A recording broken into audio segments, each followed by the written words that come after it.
So, dear students, myself Dr. Nikhil Srivastava और second semester का जो आपका सिलेबस है उसकी फर्स्ट यूनिट आज हम लोग स्टार्ट करेंगे। बहुत ही सरल, बहुत आसान ये टॉपिक है और ये टॉपिक ऐसा टॉपिक है कि आपने इसको अपनी जो जूनियर क्लासेस हैं, इवन 8th 9th में भी आपने इसको पढ़ रखा है, लेकिन वहाँ पर जो उसका स्पेक्ट्रम था, जो चीज़ें आपने पढ़ी वो बहुत शॉर्ट में, बहुत क्रिस्प पढ़ी। यहाँ पे थोड़ी सी चीज़ें डिटेल में हो जाएंगी। टॉपिक का नाम है इकोसिस्टम, और ये जो इकोसिस्टम है, ज़ूलॉजी की जिस ब्रांच में हम इस इकोसिस्टम को स्टडी करते हैं उसको कहते हैं इकोलॉजी।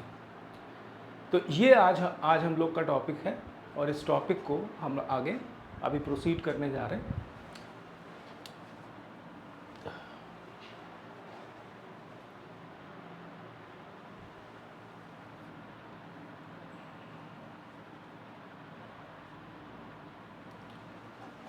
तो ये जो वर्ड है इकोलॉजी, ये सबसे पहली बार एक जर्मन बायोलॉजिस्ट थे अर्नेस्ट हैकेल,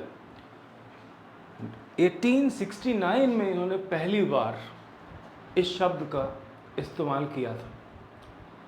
और ये जो शब्द है इकोलॉजी, ये जो वर्ड है, ये दो शब्दों के मिलने से, दो ग्रीक शब्दों के मिलने से बना हुआ है। पहला वर्ड है ओइकोस। ओइकोस का मतलब होता है हाउस, हैबिटेट, प्लेस जहाँ पर कोई एनिमल रहता है। और दूसरा लोगोस। लोगोस का मतलब होता है स्टडी। तो हम लोग क्या करेंगे कि एनिमल्स जहाँ पर रहते हैं, एनिमल्स और वहाँ पे जहाँ पे वो रह रहे हैं, उस प्लेस के बीच में, दोनों के बीच में ऑर्गेनिज्म और जो उसकी सराउंडिंग्स हैं उसके बीच में क्या रिलेशनशिप्स हैं, उन रिलेशनशिप्स को हम लोग स्टडी करेंगे।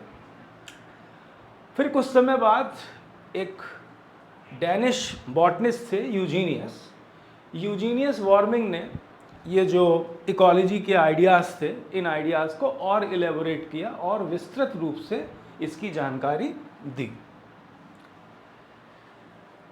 As far as definition is concern, बहुत साफ अगर आप देख पा रहे हैं, आप इस पे देखिए, हम इस स्लाइड पे देखिए। Ecology is the study of interaction among organisms with their environment. कोई भी ऑर्गेनिज्म जिस एनवायरनमेंट में रहता है, उस ऑर्गेनिज्म को उस एनवायरनमेंट के साथ इंटरैक्ट करना पड़ता है। वो इंटरैक्शन क्या है, उसकी स्टडी क्या है, इसी का जो अध्ययन है, इसी अध्ययन को हम लोग इकोलॉजी कहते हैं। एनवायरनमेंट जो है, एनवायरनमेंट के कंपोनेंट्स हैं। एनवायरनमेंट में कौन कौन से कंपोनेंट्स हैं? एनवायरनमेंट में दो तरह के कंपोनेंट्स होते हैं।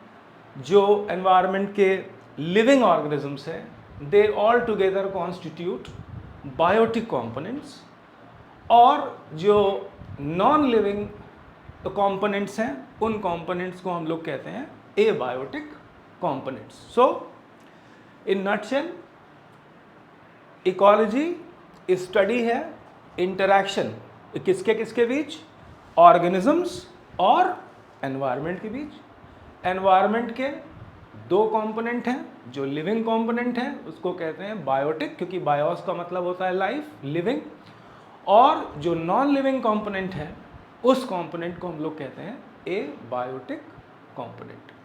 तो ये जो बायोटिक और एबायोटिक कंपोनेंट्स के बीच का इंटरैक्शन है, इसी इंटरैक्शन की स्टडी को हम लोग क्या कहते हैं, इसको इकोलॉजी कहा जाता है।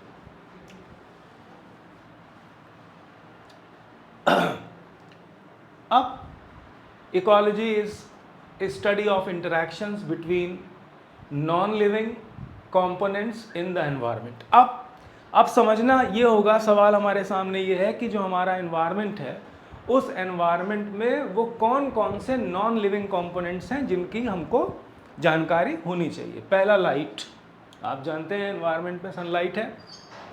ये सनलाइट, बहुत सारे ऑर्गेनिजम्स ऐसे हैं जो टोटली जिनकी लाइफ साइकिल, जिनकी सारी गतिविधियाँ लाइट की उपस्थिति और अनुपस्थिति, लाइट की प्रेजेंस और एब्सेंस पर डिपेंड करती है। दूसरा the most important component water, जिसके बिना लाइफ पॉसिबल नहीं है। तीसरा विंड।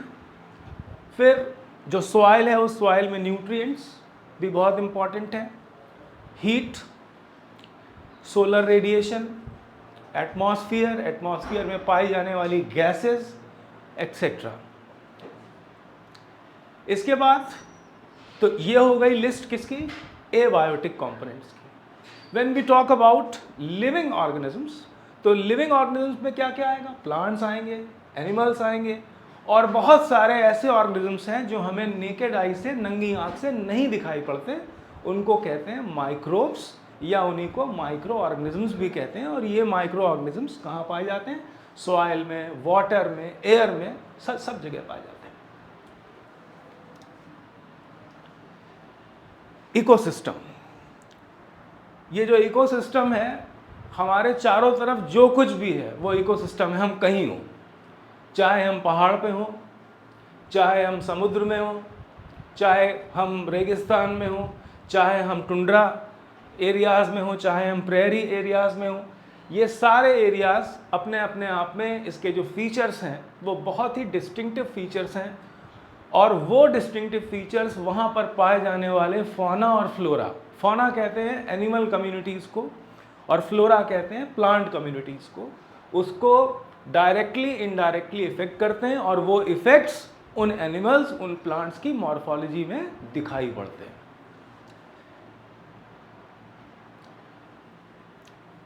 ये जो टर्म है इकोसिस्टम, इसकी सबसे पहली बार इस टर्म को प्रपोज करने वाले एक बहुत मशहूर इकोलॉजिस्ट थे, एजी टेंसले।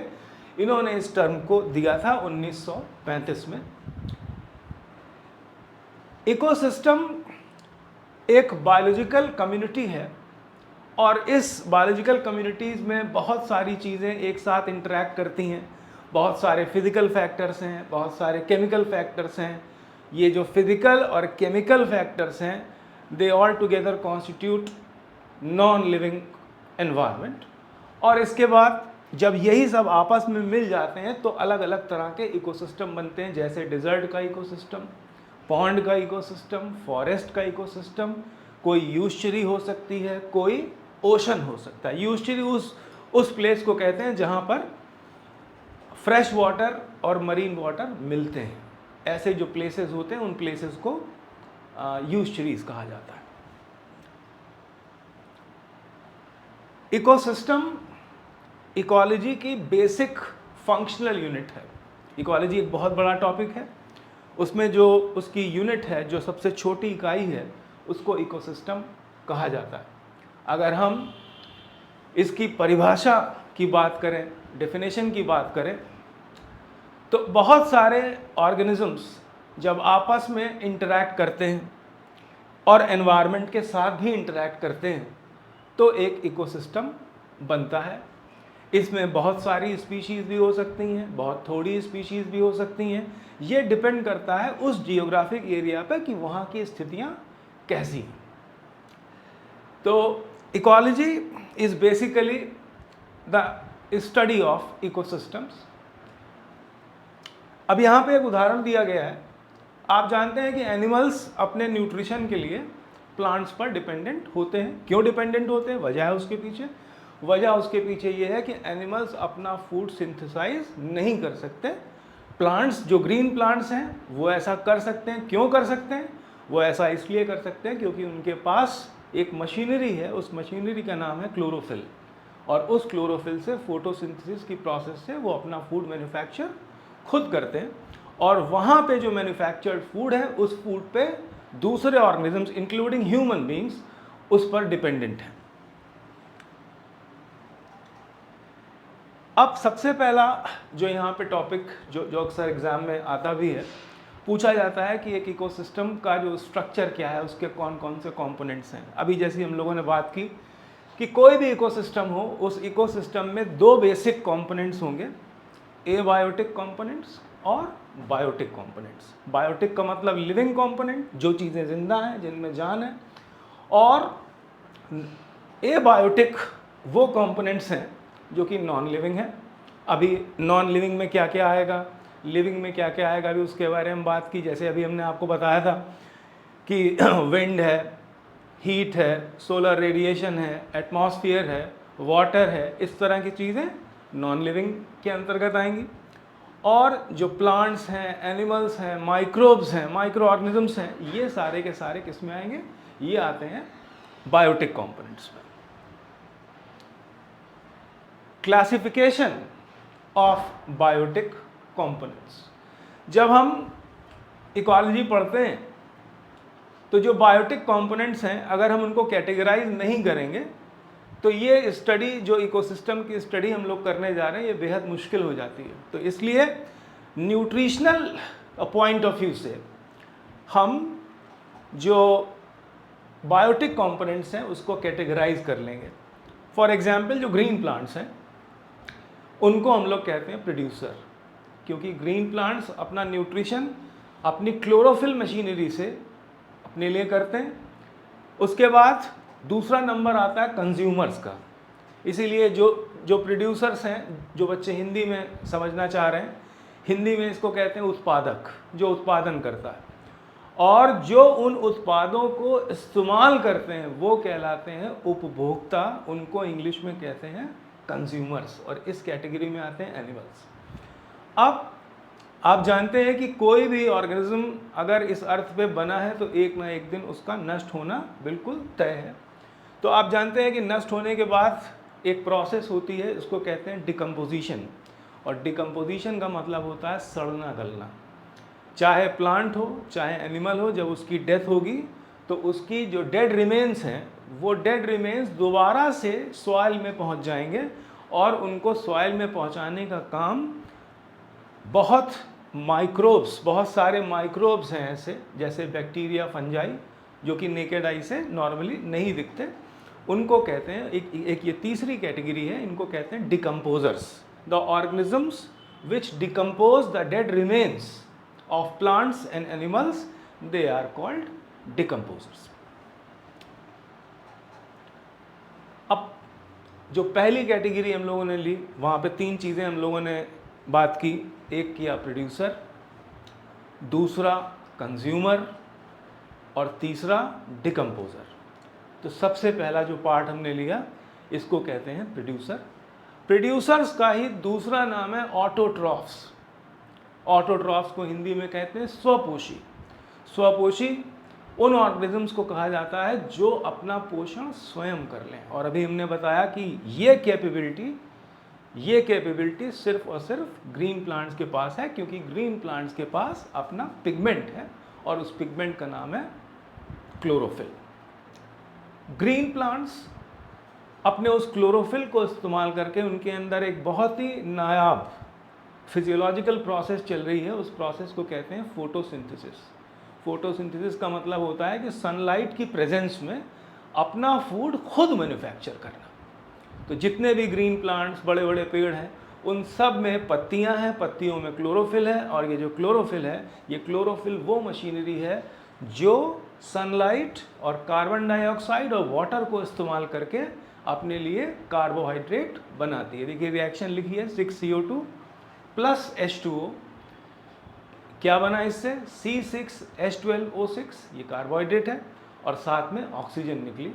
ऑक्सीजन एनवायरनमेंट के लिए जितने भी ऑर्गेनिजम्स हैं, जितने भी एरोब्स हैं, एरोब्स का मतलब होता है कि वो ऑर्गेनिजम्स जो ऑक्सीजन की प्रेजेंस में अपनी लाइफ प्रोसेसेस को मेंटेन रखते हैं।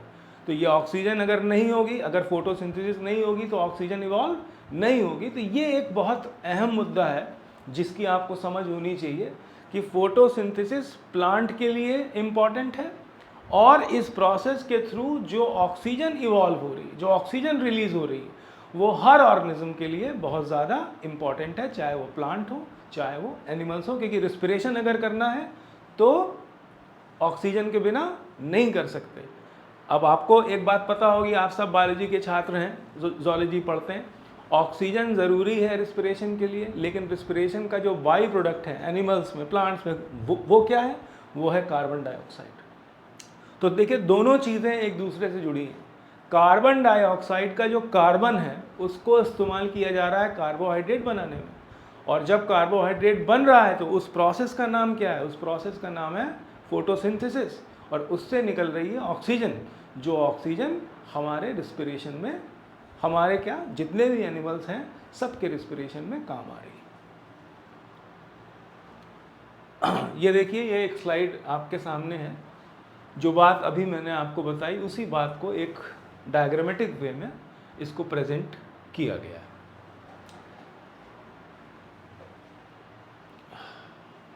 अब अभी इसके पहले की एक स्लाइड के पहले जो बात अभी हम लोग कर रहे थे उसमें हम लोगों ने ये कहा कि जो बायोटिक कंपोनेंट्स हैं उसके 3 हिस्से हैं, पहला प्रोड्यूसर, दूसरा कंज्यूमर और तीसरा डिकम्पोजर। तो दूसरा कंपोनेंट आ गया, ये देखिए हेडिंग यहाँ पे एक दे रखी है, कंज्यूमर। जैसे प्रोड्यूसर्स का दूसरा नाम था ऑटोट्रॉफ्स, ठीक वैसे ही कंज्यूमर्स का दूसरा नाम है हेटेरोट्रॉफ। और जो कंज्यूमर हैं फर्दर, ये जो कंज्यूमर्स हैं इनमें कई सारी कैटेगरीज होती हैं, और ये कैटेगरीज डिपेंड करती हैं उनके खान पान पर, उनके न्यूट्रिशन पे, व्हाट दे ईट। तो जो पहली कैटेगरी है, अगर हम क्लासिफिकेशन की बात करें, क्लासिफिकेशन ऑफ कंज्यूमर्स की बात करें, तो जो पहली कैटेगरी है इसका नाम है प्राइमरी कंज्यूमर्स। और प्राइमरी कंज्यूमर वाली कैटेगरी में आते हैं हर्बीवोर्स। हर्बीवोर्स का मतलब होता है शाकाहारी, प्लांट ईटर्स, ऐसे एनिमल्स जो सिर्फ वेजिटेशन पे फीड करते हो, प्लांट मटेरियल पे फीड करते हो, they do not feed animals. तो प्राइमरी कंज्यूमर्स, इनका दूसरा नाम है हर्बीवोर्स, और ये प्लांट्स के ऊपर डिपेंडेंट होते हैं अपने न्यूट्रिशन के लिए, अपने पोषण के लिए, इसलिए इनको प्लांट ईटर्स भी कहा जाता है। दूसरी कैटेगरी जो कंज्यूमर्स की है इसको कहते हैं सेकेंडरी कंज्यूमर्स, या इन्हीं को कहते हैं प्राइमरी कार्निवोर्स, क्योंकि जो कार्निवोरस जो एनिमल है उसको हिंदी में कहते हैं मांसाहारी। अब ये एनिमल क्या करेगा, ये एनिमल करेगा क्या कि जो एनिमल प्लांट खा के आया है भाई, ये उसका भक्षण करेगा, ये उसका शिकार करेगा। इसी कारण से ये जो कैटेगरी है, ये कैटेगरी जैसे पहले वाली कैटेगरी उसको कहा प्लांट ईटर, इसको कहेंगे मीट ईटर। इसमें तमाम तरीके के ऑर्गेनिजम्स आते हैं, जैसे मेंढक, जैसे बिल्ली, सांप, चिड़िया, इस तरह बहुत सारी बर्ड्स ऐसी हैं जो दूसरे एनिमल्स को खाती हैं। बहुत सारी बर्ड्स ऐसी भी हैं जो ग्रेन ईटिंग बर्ड्स हैं, जैसे फ्रॉग है, फ्रॉग इंसेक्ट्स का शिकार करता है। बिल्ली है, तमाम तरह के ऑर्गेनिजम्स को मार देती है। हाँ, तो इस तरह सांप है, सांप बहुत सारे ऑर्गेनिजम्स को निगल लेता है।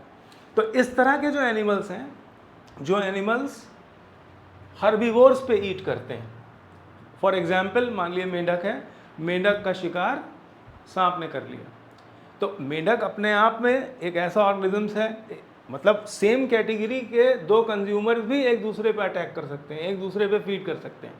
ऐसा ज़रूरी नहीं है कि हमेशा जो हर्बीवोर है उसी को कोई कार्निवोर खाए।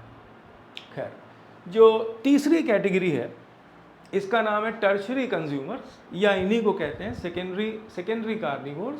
इनको भी मीट ईटर्स कहा जाता है, लेकिन ये बड़े साइज के कार्निवोर्स होते हैं। ये छोटे कार्निवोर्स को मारकर खाते हैं, छोटे हर्बीवोर्स को मारकर खाते हैं। इस कैटेगरी में बड़ी चिड़िया जैसे बाज हो गया, ईगल हो गया, या बड़े शिकारी जानवर जैसे टाइगर हो गया, लॉयन हो गया, इस कैटेगरी में ये आते हैं। अब देखिए यहाँ पर एक इंटर रिलेशनशिप यहाँ पर दिखाया गया है, जिसमें यहाँ पे देखिए एक प्लांट को रिप्रेजेंट करने के लिए यहाँ पे एक लीफ बना दी गई है। अब इस लीफ को अक्सर आपने देखा होगा, अगर आपके घरों में पौधे लगे हों, अक्सर आपने देखा होगा उनकी पत्तियों में छेद हो जाते हैं, और अगर आप उस पौधे को ध्यान से देखें तो उसमें छोटा सा एक सेगमेंटेड कीड़ा आपको दिखाई देगा, उसको कहते हैं आप कैटरपिलर। आप जानते हैं इस तरह के जो एनिमल्स हैं ये फाइलम ऑर्थोपोडा से बिलोंग करते हैं। तो देखिए ये पत्ती है, इस पत्ती को कौन खाएगा, ये प्राइमरी कंज्यूमर, और ये इस प्राइमरी कंज्यूमर का नाम क्या है, इसका नाम है कैटरपिलर।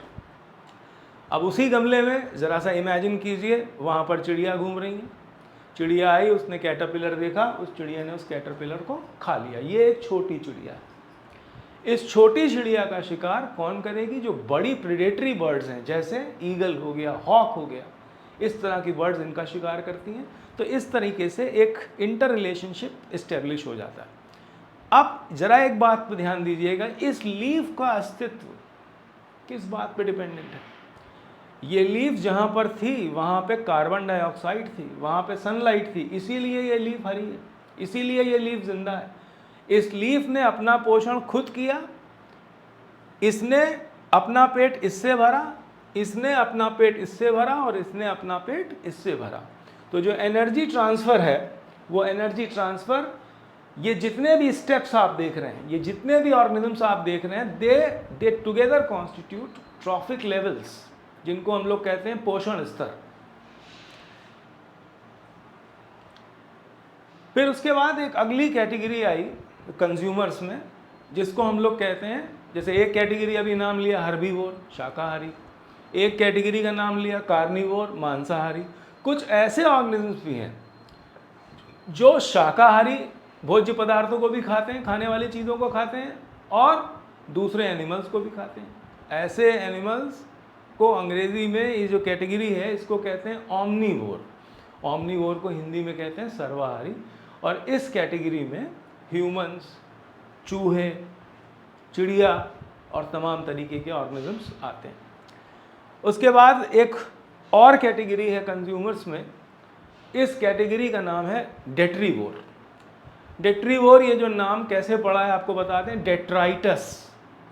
ये जो डेट्रीवोर वर्ड है ये बना है डेट्राइटस से, और डेट्राइटस का मतलब होता है सड़ा गला पदार्थ। बहुत सारे ऐसे ऑर्गेनिजम्स हैं जो ऐसी जगहों पर ग्रो करते हैं जहाँ पर कोई चीज़ डिकम्पोज हो रही होती है, सड़ रही होती है। फॉर एग्जाम्पल इस कैटेगरी में आते हैं टर्माइट्स, जिसको आप कहते हैं दीमक। दीमक भी कई तरीके की है, दीमक फर्नीचर वाली अलग है, पेड़ वाली दीमक अलग है, और एक दीमक होती है सॉइल में मिलती।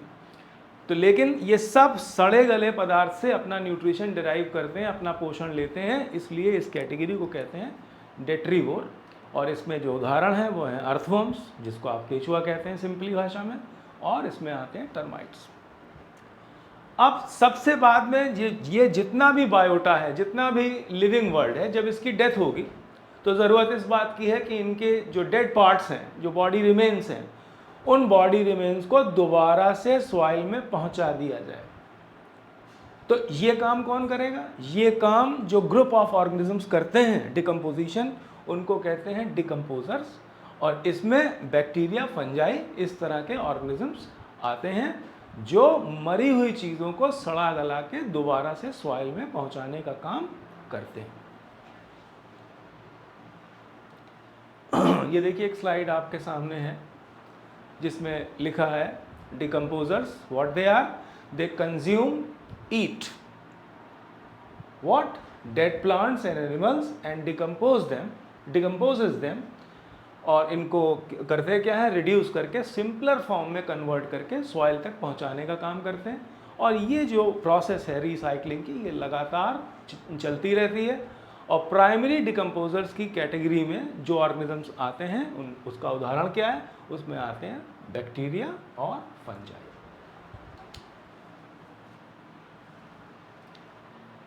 अब आइए बात करते हैं एबायोटिक कंपोनेंट्स की। एबायोटिक जो कंपोनेंट्स हैं, जैसा कि अभी मैंने आपको बताया, नॉन लिविंग हैं, नॉन लिविंग कंपोनेंट्स हैं। और अगर इन नॉन लिविंग कंपोनेंट्स को अगर हम फर्दर कैटेगराइज करें तो इसमें दो तरह के कंपोनेंट्स आते हैं, जिनको हम लोग फिजिकल और केमिकल कॉन्स्टिट्यूएंट्स कहते हैं। अब इसमें अगर हम फिजिकल कॉन्स्टिट्यूएंट्स की बात करें तो इसमें बहुत सारी चीज़ें आ जाएंगी, जैसे एयर आ जाएगा, वाटर आ जाएगा, सनलाइट आ जाएगी, सॉइल आ जाएगा। और अगर केमिकल कंपोनेंट्स की बात करें तो इसमें डिफरेंट तरह के इनऑर्गेनिक और ऑर्गेनिक सब्सटेंसेस आएंगे। जैसे ऑर्गेनिक में प्रोटीन आ जाएगा, लिपिड आ जाएगा, कार्बोहाइड्रेट आ जाएगा। और इनऑर्गेनिक कंपाउंड्स में जो सॉइल में पाए जाने वाले बहुत सारे माइक्रो और मैक्रो एलिमेंट्स हैं, जैसे कुछ एग्जाम्पल्स आपके सामने लिखे हैं, कॉपर लिखा हुआ है, कोबाल्ट लिखा हुआ है, जिंक लिखा हुआ है। तो इस तरह के, और इसके अलावा कार्बन, हाइड्रोजन, नाइट्रोजन और पोटेशियम, इस तरह के तमाम सारे एलिमेंट्स हैं। हर ऑर्गेनिजम्स की बॉडी को इन ऑर्गेनिक और इनऑर्गेनिक दोनों तरह के कंपोनेंट्स की ज़रूरत है। तो ये भी एक अपने आप में बहुत इम्पॉर्टेंट मुद्दा है। अब उसके बाद जब बात करेंगे इकोसिस्टम का, स्ट्रक्चर हो गया, इकोसिस्टम के कंपोनेंट्स हो गए, तो अगली चीज़ जो यहाँ पर हम लोग को स्टडी करनी चाहिए वो क्या है कि इकोसिस्टम कितनी तरह का होता है। इकोसिस्टम को कई तरीके से क्लासीफाई कर सकते हैं, लेकिन बेस्ड ऑन कंडीशंस अगर हम इकोसिस्टम को क्लासीफाई करें तो नेचुरल इकोसिस्टम दो तरह के हो सकते हैं। इकोसिस्टम एक कहलाता है नेचुरल इकोसिस्टम, नेचुरल का मतलब प्राकृतिक, और दूसरा हुआ आर्टिफिशियल इकोसिस्टम जिसको मैन मेड हो, बनाया हो। जैसे फॉर एग्जांपल नदी, कोई रिवर है, it is an example of natural ecosystem क्योंकि वो प्राकृतिक है। और एक एक्वेरियम में अगर हमने मछलियाँ पाल दी हो तो वो भी एक चलता फिरता इकोसिस्टम है, लेकिन वो मैन मेड है, आर्टिफिशियल है, क्योंकि उसको ह्यूमन बींग्स ने क्रिएट किया है, वो नेचुरल नहीं है, प्राकृतिक नहीं है। खैर, अब ये जो नेचुरल इकोसिस्टम है ये कैसा कैसा हो सकता है, ये कितनी तरह का हो सकता है। बहुत सारे एनिमल्स आपने ऐसे देखे जो स्थलीय होते हैं, जो लैंड ड्वेलिंग एनिमल्स हैं, जो स्थल पर रहते हैं। स्थल पर रहने वाले जो एनिमल्स हैं या जो स्थलीय इकोसिस्टम हैं उनको कहा जाता है टेरेस्ट्रियल इकोसिस्टम। टेरेस्ट्रियल का मतलब वो इकोसिस्टम्स जो ऑपरेट हो रहे हैं कहाँ पर, जो ऑपरेट हो रहे हैं लैंड पर। फिर इसके अलावा बहुत सारे इकोसिस्टम ऐसे हैं जो पानी में ऑपरेट हो रहे हैं, चाहे वो पानी तालाब का हो, चाहे वो पानी नदी का हो, चाहे वो पानी समुद्र का हो, चाहे वो पानी किसी झील का हो। तो पानी से संबंधित जो कुछ भी एक्टिविटीज़ चल रही हैं, जो ऑर्गेनिजम्स पानी में फ्लरिश कर रहे हैं, they all together constitute what, aquatic ecosystem. और एक्वेटिक इकोसिस्टम में वो कितनी तरह का हो सकता है, यहाँ पे देखिए, fresh water ecosystem. Fresh water का मतलब सादा पानी, नदी का पानी, तालाब का पानी। फिर इसको फर्दर, ये जो फ्रेश वाटर इकोसिस्टम है इसको दो पार्ट्स में हम डिवाइड कर सकते हैं, रुका हुआ पानी और तेजी से बहता हुआ पानी। तो रनिंग वाटर इकोसिस्टम बन गया और स्टैंडिंग वाटर इकोसिस्टम बन गया। जैसे तालाब का पानी है, झीलों का पानी है, उसमें ठहराव होता है, बहुत बहाव नहीं होता, रुका हुआ पानी है। तो तालाब और झील ये एग्जाम्पल हुए किसका, रुके हुए पानी का इकोसिस्टम, जिसको हम लोग कहते हैं स्टैंडिंग वाटर इकोसिस्टम। और जो रनिंग वाटर है उसमें आती हैं नदियाँ और नदियों से संबंधित छोटी मोटी जो और जलधाराएं हैं उनका हम लोग बात करते हैं। अब आते हैं आर्टिफिशियल इकोसिस्टम में। आर्टिफिशियल इकोसिस्टम में अभी मैंने आपको एक एग्जाम्पल बताया एक्वेरियम का। एक्वेरियम समझते हैं, जिसमें रंग बिरंगी मछलियाँ पाली जाती हैं, लोग अपने घर में पाल लेते हैं। इसके अलावा जो क्रॉप लैंड्स हैं, जो बड़े बड़े खेतों में जो फसलें लगा रखी हैं, जहाँ पे फसलें लगी हुई हैं वहाँ पर आप देख रहे हैं कि अगर प्लांट है तो एनिमल ज़रूर होंगे, अगर छोटे एनिमल्स हैं तो उनको खाने वाले बड़े एनिमल भी होंगे। तो अपने आप में एक इकोसिस्टम बनता चला जाता है। या अगर आपने अपने घर में बगीचा बना रखा है, एक गमला भी लगा रखा है, तो एक गमला भी अपने आप में क्या है, एक इकोसिस्टम का एग्जाम्पल है, लेकिन वो नेचुरल नहीं है, वो आपने बनाया है, इसलिए उसको नेचुरल वाली कैटेगरी में नहीं रखेंगे। अब ये जो इकोसिस्टम है, इस इकोसिस्टम के फंक्शंस क्या हैं, क्या क्या फ़ायदे हैं। ये जो इकोसिस्टम है इसके मेनली अगर हम बात करें तो इसके दो पर्पस हैं। एक एनर्जी फ्लो करना है।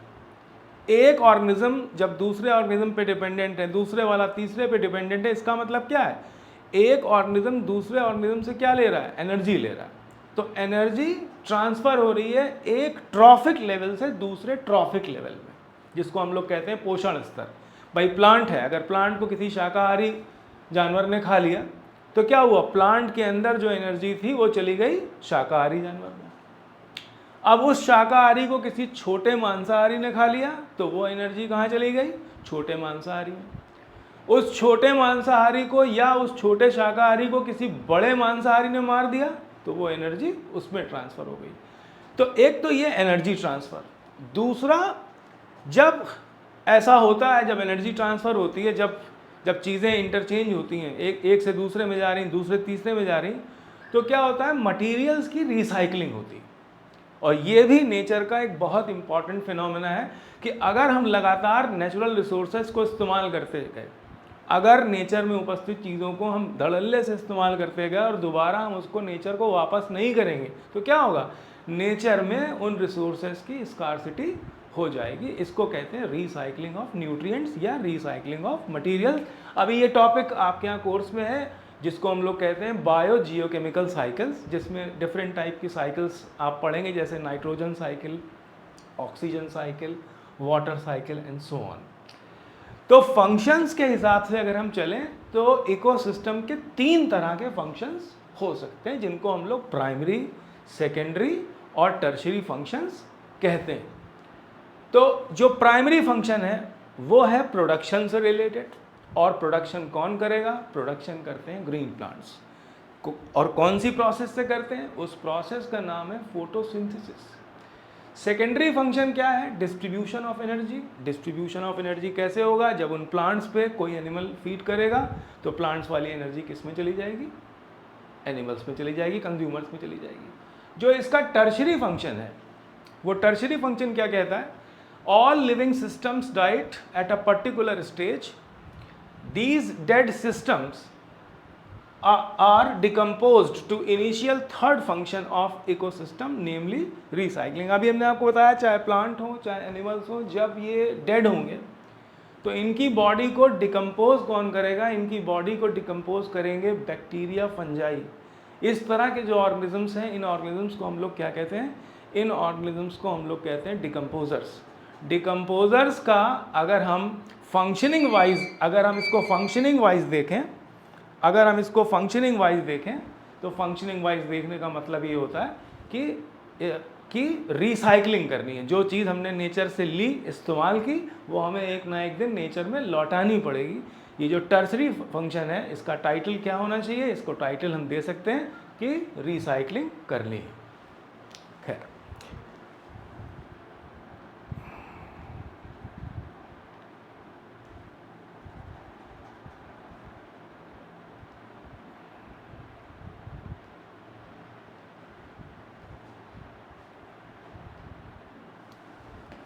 आगे बढ़ाते हैं इस टॉपिक को।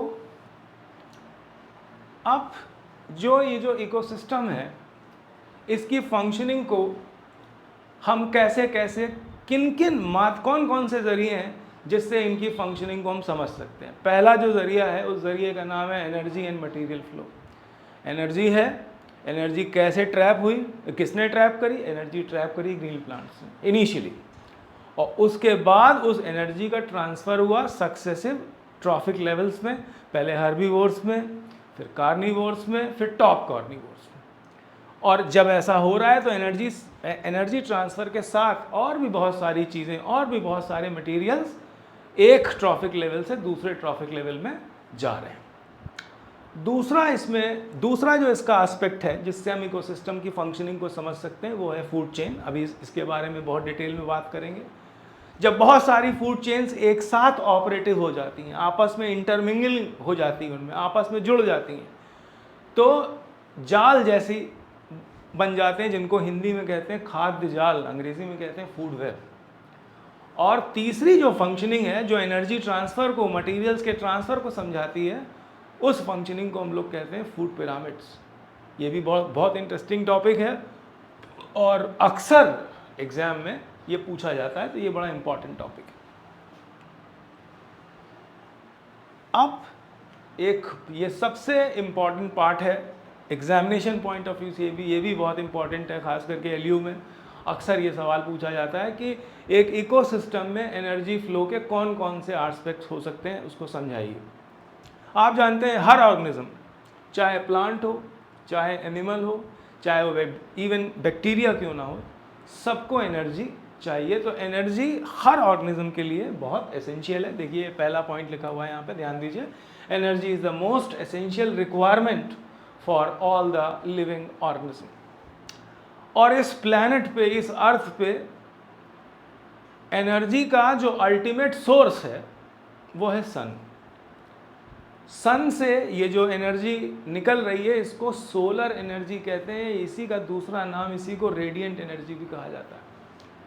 तो दूसरे पॉइंट पे ध्यान दीजिए, ये देखिए लिखा हुआ है साफ, solar energy is the only source to our planet earth.